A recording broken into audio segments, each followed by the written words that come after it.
What is going on, guys? It is your boy Pete. Today we're going to be talking about gas laws and stoichiometry. So get pumped because it's not that exciting. It is pretty exciting. So we want to determine a strategy to solve these stoic problems with gas laws. So here I've just outlined a basic approach. So we take what we have, right, our given. Then we use our ideal gas law to convert it to moles. Then we use our stoichiometric factor, or the ratio of the coefficients in a balanced chemical reaction, to convert that to what we're trying to get. And then from there, we use the ideal gas law to solve for what we're trying to find. So again, like for simpler problems, this could be a lot easier process, but we're trying to determine a generic strategy that we can apply to all problems of this type. So we look at a problem. Calculate the volume of nitrogen gas at STP produced from the decomposition of 152 grams of sodium azide by the reaction. So just looking at the problem right now, we want to figure out what we're trying to get and what we're given. So we're given the mass of sodium azide, and we're trying to find the volume of nitrogen gas, keeping in mind that it is diatomic. We also are given that the conditions are standard temperature and pressure. So here's our balanced reaction. Again, in any of these problems, we need to have our balanced reaction. All right, guys, so we have 152 grams of sodium azide, and following our approach, we want to get the number of moles of sodium azide, so we divide by the molar mass, or 65. And then from there, we want to multiply by our stoichiometric factor, canceling out moles of sodium azide and getting moles of nitrogen. So the ratio was 3 to 2. Looking at the previous reaction, you can see it's 3 to 2. So then, from there, we want to multiply by 22.4 liters, our conversion factor, because we are talking about standard temperature and pressure, and we know that from any gas at standard temperature and pressure occupies 22.4 liters of space. So then we get 78.6 liters. So that was just to refresh your stoic knowledge. Now we're going to go into more advanced problems. So Wallace goes to GasMart, and he mixed some gases while he was in Venezuela. And a sample of tasty isobutane gas with a volume of 2.8 liters at 25 degrees Celsius and 1.65 atmospheres was mixed with a sample of oxygen gas having a volume of 35 liters at 31 degrees Celsius and 1.25 atmospheres. The mixture was then ignited to form carbon dioxide and water. Calculate the volume of CO2 formed at a pressure of 2.5 atmospheres and a temperature of 125 degrees Celsius. So again, we have to look at what we're given. So we have some values for our isobutane gas, and we've got some values also for our sample of oxygen gas. And what we're trying to look for is the carbon dioxide volume. So again, we're trying to convert what we have to moles, and then moles to moles of carbon dioxide, and from there to the volume of carbon dioxide, what we're trying to find. So we look at the balance reaction again, keeping in mind the molar coefficients. And we get that the limiting reactant is isobutane. So in another video, we tell you how to find the limiting reactant, but essentially in this reaction, the amount of isobutane will get consumed first.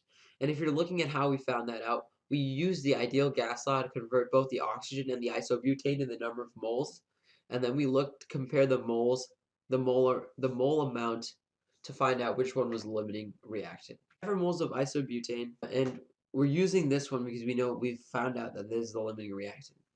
So it's PV over RT.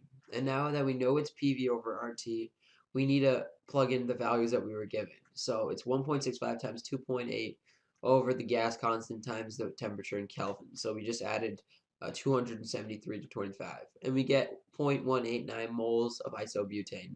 A nice tasty amount for Wallace. Alright, so now what we need to do is we look at the molar coefficients in our previous reaction, the combustion reaction. We realize that the number for every mole of C4H10, there are 4 moles of CO2, so we need to multiply by 4, and then we get that it's 0.756 moles of CO2. And now we've just converted from moles to moles. Now we need to find moles to the volume, or what we're trying to look for. So volume is equal to nRT over P, so we plug in our values again, and we get 9.88 liters. Again, adding 125 to 273, getting 9.88 liters. Alright, this is a harder problem. We have a certain metal carbonate, and it decomposes in its corresponding metal oxide and carbon dioxide. So we have 0.155 grams of a white solid carbonate, and find that the evolved carbon dioxide has a pressure of 70 millimeters of mercury in a 300 milliliter flask at 27 degrees Celsius. Identify M. So at first this problem can look a little overwhelming, but essentially when we're trying to find a certain element, we're trying to match up with a molar mass on the periodic table. So here we're looking for the molar mass of M. Now that we know what we're trying to look for, we need to take what's given and convert it to moles. So we have moles of CO2, all right? So our moles of CO2 equals PV over RT, which is equal to 0.092 times zero point 0.3 times the over the gas constant times 300 Kelvin. So if you're wondering where we got 0.092 from, we took the millimeters of mercury and divided it by 760 because that is our conversion factor. 0.3, we're looking for the volume in liters. We were given milliliters, so it's 300 milliliters equates to 0.3 liters.